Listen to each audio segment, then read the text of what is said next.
Now let's talk about a Galveston icon, the Grand Galvez Hotel. Opened in 1911, it was meant to revive tourism after the city was nearly wiped off the map in the 1900 hurricane. With its Spanish colonial revival architecture, sweeping Gulf views, and grand ballrooms, it became known as the Playground of the South. Yes. I want to go. While the 1900 hurricane remains the deadliest natural disaster in U.S. history, the 1915 storm that hit Galveston was actually stronger. Thanks to the newly built seawall and other protections, the damage was less severe, but still deadly, with 275 lives lost. Wow. So still sad, but better than 8,000. That's crazy. I didn't know storm. that was the worst disaster. I didn't know that either.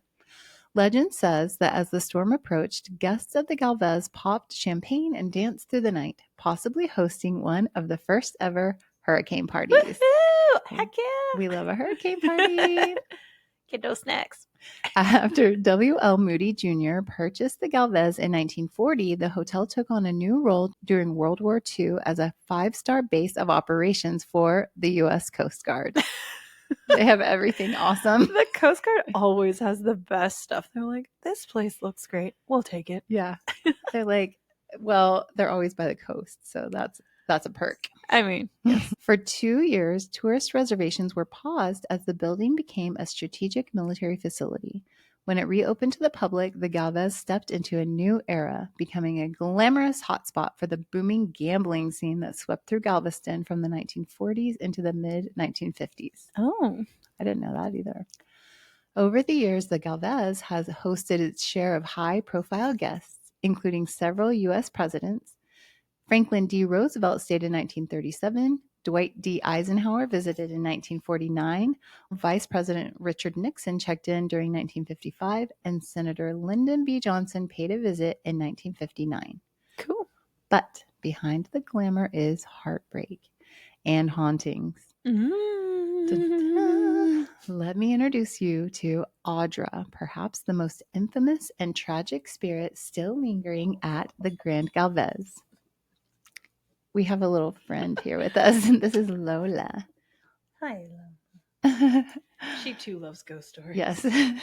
In the mid-1950s, Audra was a 25-year-old bride-to-be, young, hopeful, full of life, and head over heels in love. Her fiancé was a mariner who came and went through the port of Galveston, leaving Audra behind during his long voyages. While he was away, she'd rent room 501 at the Galvez, waiting anxiously for his ship to return. The 5th floor. What's going on the 5th floor, I don't know. It's always on the 5th floor. Even at La Concha, it was the 5th floor, too. Strange And unusual. I was going to say that. Oh, my gosh. From room 501, conveniently located near the elevator, Audra would climb a narrow, dangerous ladder to the hotel's red-tiled rooftop. There in the west turret, she would sit for hours, keeping watch over the Gulf, hoping for a glimpse of her fiancé's ship. Oh. Night after night, she waited, fueled by love, devotion, and a growing sense of unease. Then came the storm, a devastating one. Word reached Audra that her fiancé's ship had gone down and that no one had survived. So sad. I hate those stories. I know, all hands were lost. Overwhelmed by grief, she made her final climb to the rooftop. There, in the very turret which she had once waited so hopefully, she hanged herself. Oh, Audra. But it gets worse. Oh. Here's the heartbreaking twist. Her fiancé survived. He arrived in Galveston just days later, unaware of the tragedy that had unfolded in his absence. Oh. I know. God, that's awful. It is. Audra was already gone, buried, mourned, lost to the storm and her sorrow. Oh. Guests and staff say Audra never really left room 501. That's where her presence is felt most strongly. Visitors report sudden chills and the feeling of being watched.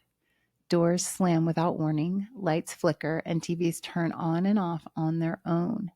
One housekeeper even swore she saw a strange glowing light inside the empty room. Front desk staff have struggled to make functioning key cards for 501, as if something or someone is interfering with the equipment. That's so weird. I know, that's crazy, right? So weird. Only that room. And when Audra leaves her room, she always returns to the place where she last saw the world she knew, the turret.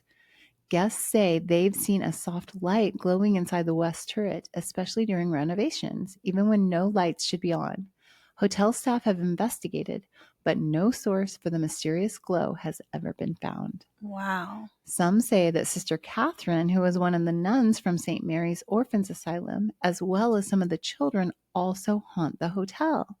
The bodies of the nuns and the children were reportedly buried where they were discovered, and some think that the Hotel Galvez stands above their mass grave. Oh. So wait, is it by the Walmart?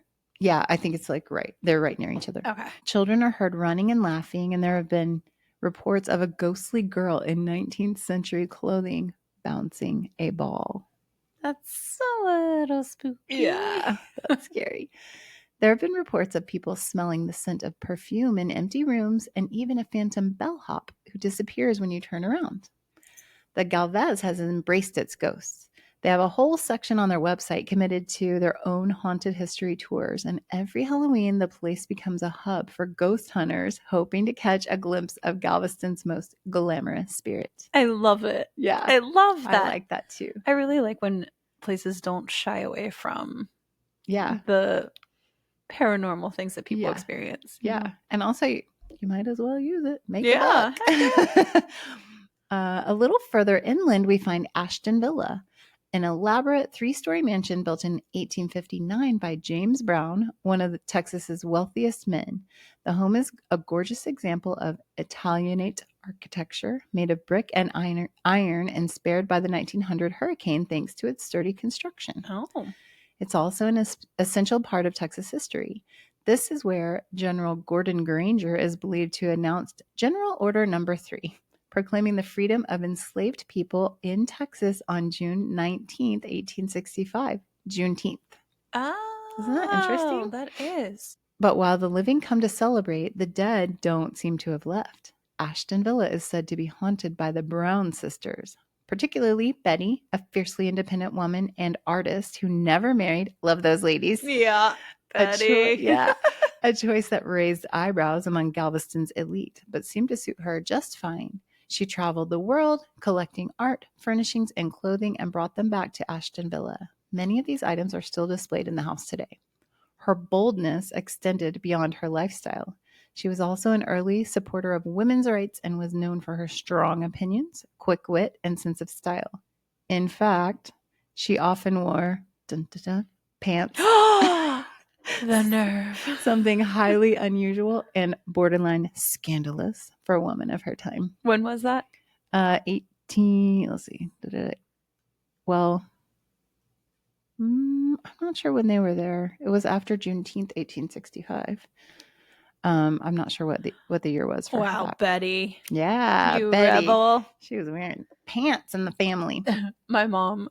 So sorry, side note. No, do it. Yeah. My mom was a teacher, and has since retired.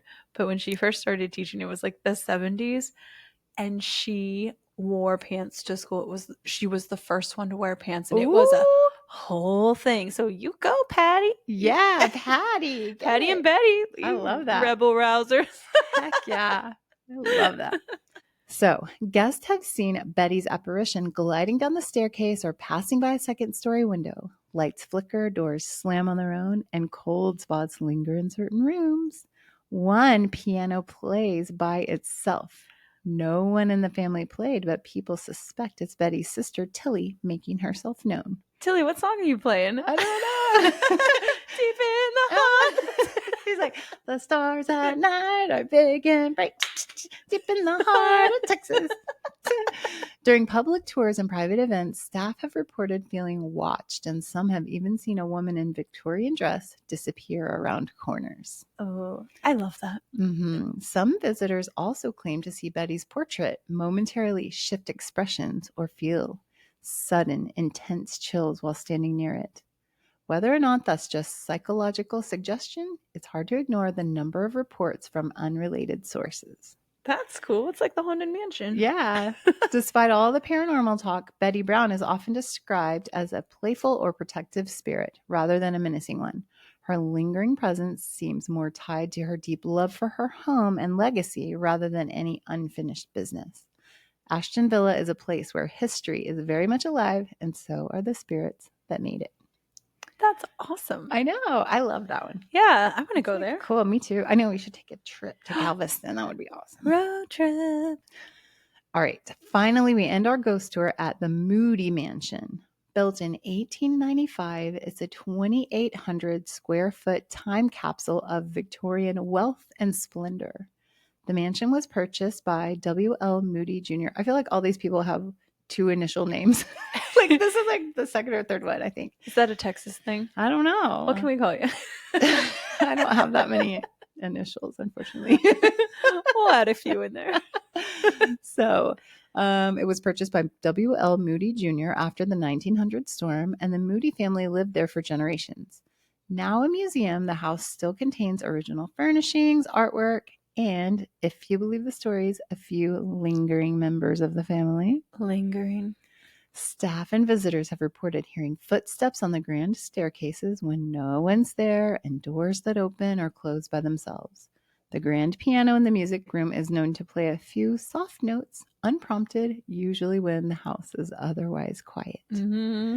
Some report cold spots near portraits or even the sense that someone is standing right behind them.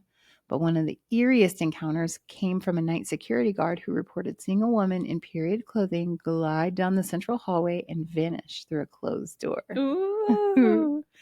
So, whether it's a restless bride pacing the halls of the Grand Galvez, a face that refuses to fade at UTMB, the ghostly echoes of children in the aisles of a beachside Walmart, the commanding presence of Bettie Brown watching over Ashton Villa, or the soft footsteps trailing through the Moody Mansion after dark, Galveston is a city where history doesn't stay buried. Its past is layered, storm-washed, and unforgettable. And if the stories are to be believed, the spirits here aren't just legends, they're locals. Oh, I love it. I think Galveston is kind of like Key West. Like, I feel like they have sort of that the vibe. same kind of vibe, the same kind of seafaring history that we do, and military history too. It's when you were reading some of that, it kind of, at least I was picturing in my mind some of the places around here, kind of. Yeah, like the old Victorian houses and things like that. Yeah. Yes. Thanks so much, Felice. I learned so much about Galveston. I'm so glad. Okay, well, it is time for Somebody Told Me. This story comes to us from a friend of a friend. So this is what we're always talking about. Like, tell your friends about our podcast. Yes.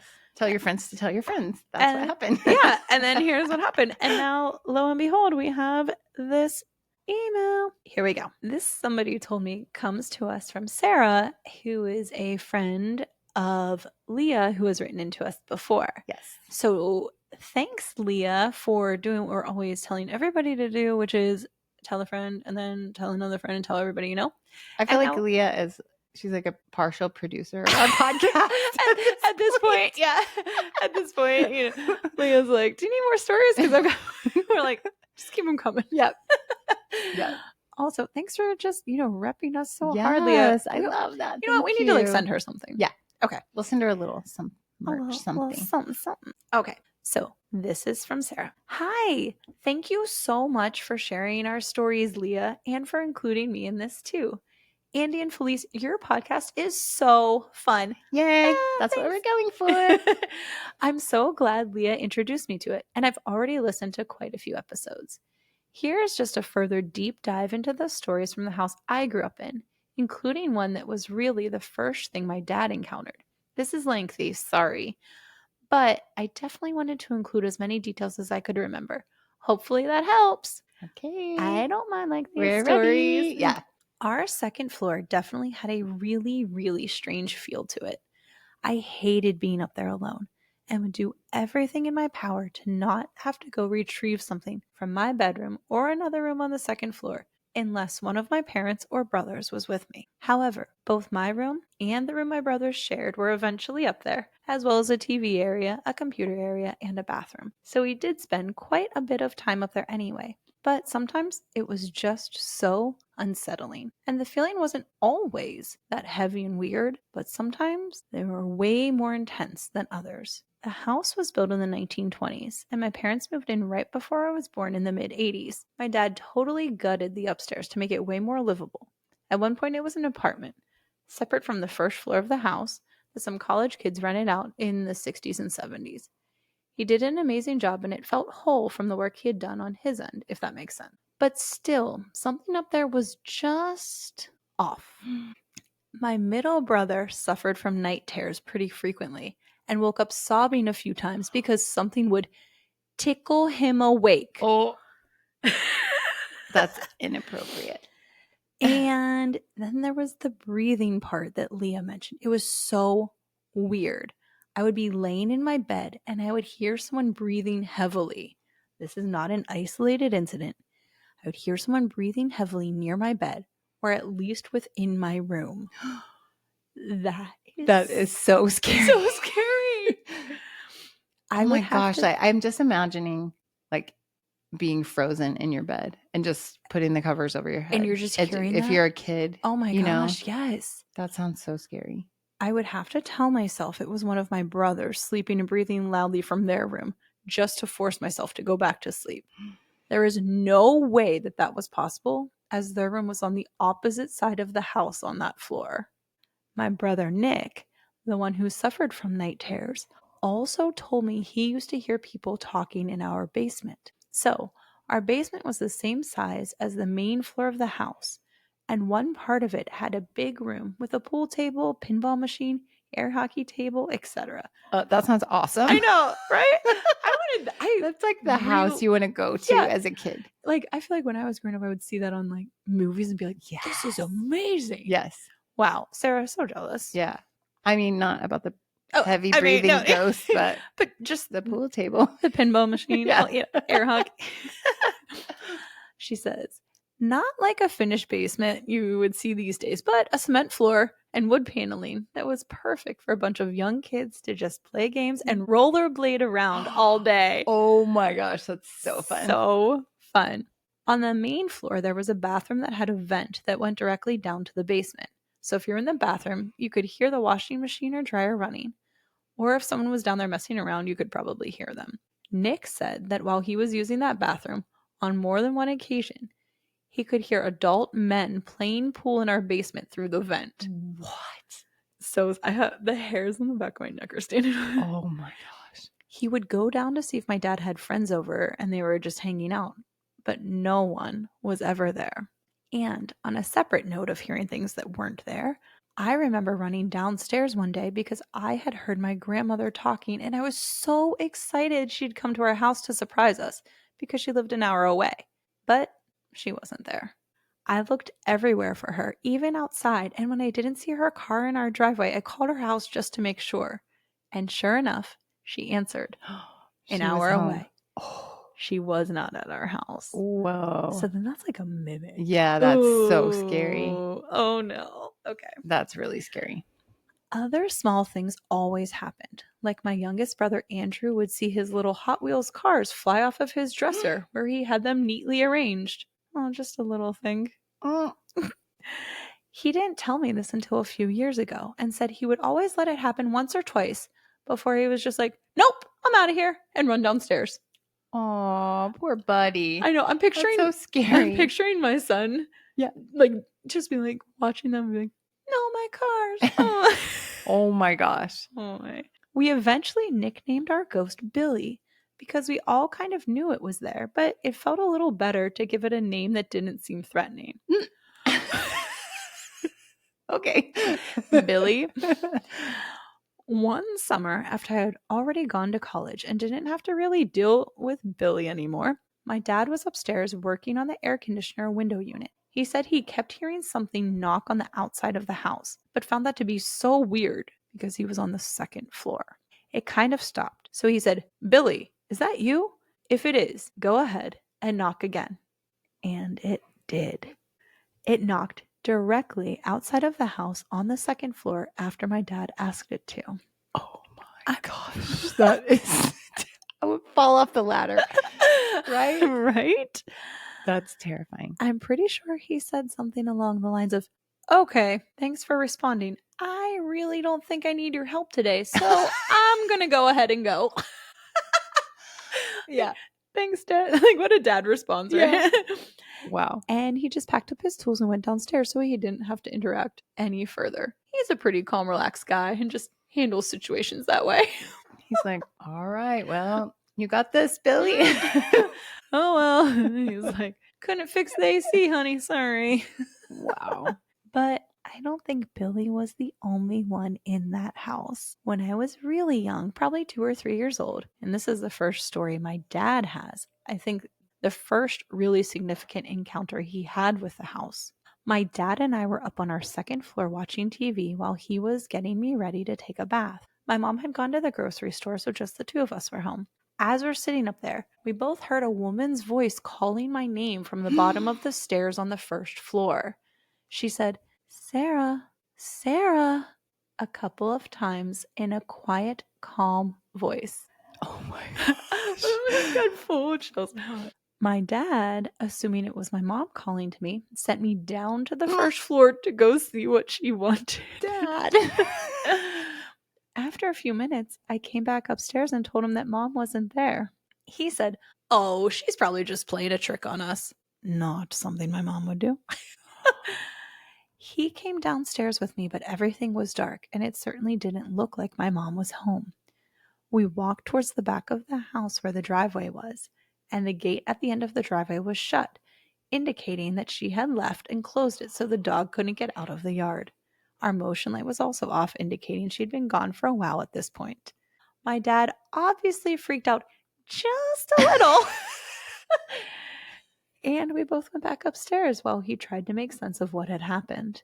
He asked my mom about it once she got home, and of course, she had been gone the entire time. Oh my gosh. This mimic is freaking me out. Yeah. Like, that's 2 times now with, Yeah. like, And for it to get 2 people at once.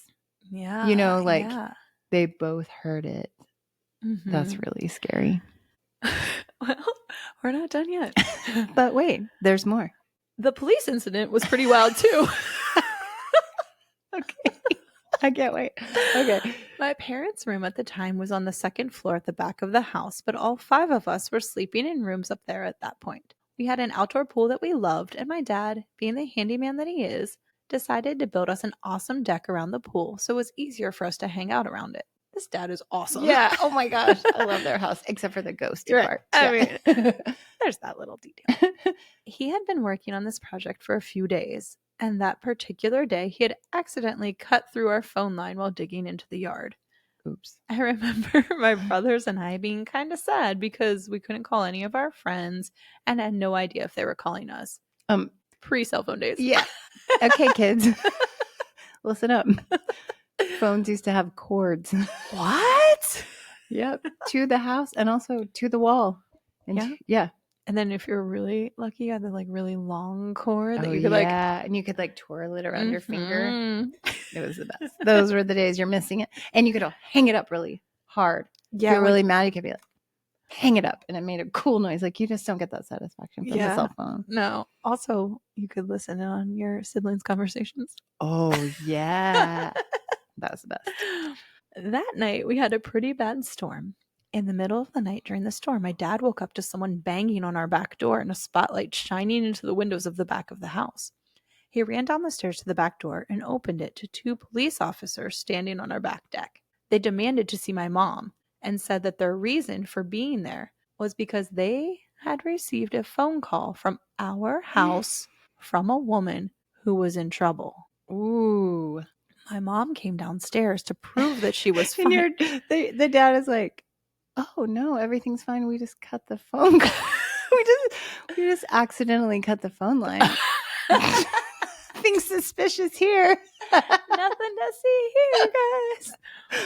My mom came downstairs to prove that she was fine. Then the police asked if anyone else was in the house that could have made the call. After my dad told them that no one else was in the house, he remembered the incident from earlier in the day. He looked at them and said, "There's actually no way anyone could have called you, officers. I cut through the phone line today, so we can't make or receive phone calls." Oh my gosh. This is really, really freaky. He brought the officers inside to let them pick up the phone and prove it was totally dead.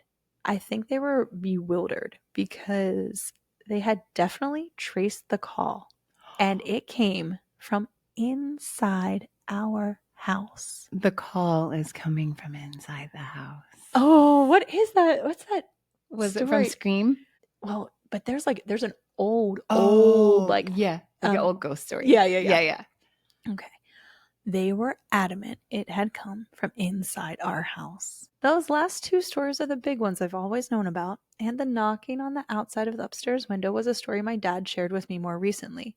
Neither he nor my mom are spooky people at all, but he will recognize something for what it is. It's hard to explain away all these incidents, so they're obviously stuck with all of us since living there.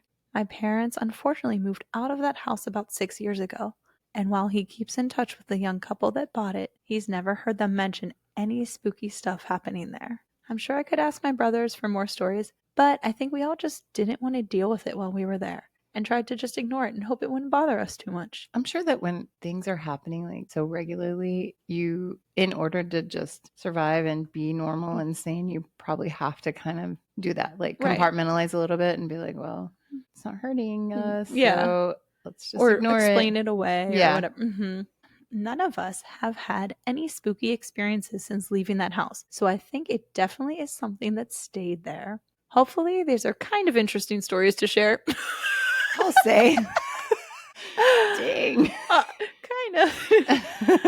And if you have any questions at all or want to get my dad's take on everything, just let me know. Ooh. I'm sure he'd be more than willing to contribute. And thank you, Leah, for including our stories. Love you, Sarah. Oh my gosh. Thank you so much, Sarah. And yeah, we'd love to hear from your dad. What? Sarah, those were more than kind of interesting. Yeah. Hope this is a cool story. It was really cool. Every story, I'm like, oh my gosh, that's so spooky. There can't be a spookier one. And then it's spooky. Spooky. Yeah. I'm like, I think the phone line one is, you could make a scary movie about that one. Oh my gosh. Those were amazing. Yeah. Wow. Yeah. Thank you so much for sending that in. Yeah. And thank you so much for listening to and downloading this episode of the You Two Scare Me podcast. Have you checked out our website, you2scareme.com? You can find blog posts about our episodes, some sweet photos of us looking glamorous and ghosty. We do look very glamorous in our photos. Oh, we do. Yes. And links to buy some of our sweet merch. Ghost stories are meant to be shared. Send this one to your spooky crew. You can also help us by rating and reviewing us on Apple Podcasts, Spotify, iHeart, Amazon, and wherever you get your podcasts. It's most helpful to us when our listeners download the episodes. Don't forget to check out our social media. Find us on Instagram at you2scareme_podcast or on our Facebook page, You2Scare Me. You can even follow us on TikTok. Check out, see if we've made our 1 million views yet. Felisa's rocking. Video. Yeah. Just search You2Scare Me podcast, no spaces. Remember to send us your own spooky stories for our Somebody Told Me segment at you2scaremepodcast@gmail.com. That's YOUTWO scare me podcast@gmail.com. Thanks for wandering through the shadows with us. Until next time, stay curious and beware what lurks beyond the light.